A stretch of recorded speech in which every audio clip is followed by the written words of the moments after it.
remember when you're breaking down scenes, there's a great acronym, okay, and it's SMART. Okay, so when you're doing your scene objectives, you can look at SMART. SMART stands for specific, right? Your goal has to be specific. It can't be vague.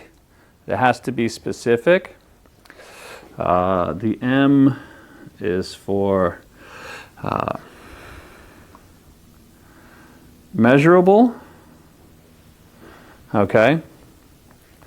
So it's either I've crossed 1,000 miles to get here, or I've interviewed 1,000 people to talk to you, or do you know what I mean? It's something that's measurable.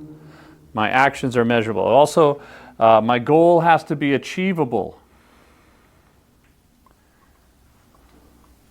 Okay? It can't be unachievable. Otherwise, it's unrealistic. So, hey, I got to climb to Mount Everest. Have people done that? Yeah. And do people try to do that every year? Yes. Yeah, and do people die on that mountain every year? People, there's like still people on there, right? Like dead, like frozen up there, which is unbelievable. Okay.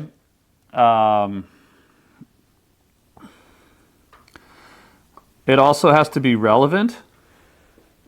Again, it can't be like doing a cooking class or something. It's got to be relevant to what you're after.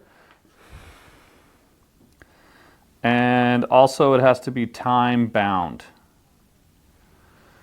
So it has to be done in a short amount of time. You can't just be sitting around until the next snowstorm. You know what I mean? Like it's got to be like, oh, there's this one window of opportunity, so I have to get it done. Or I only have so much time before X happens. So it has to be time bound. So those are really great kind of like a checklist for you to kind of measure your like, oh, if I'm going for my scene objective, what is it? Is it specific? Is it measurable? Is it achievable? Is it relevant? And is it time bound? Okay, so those are good things. Now.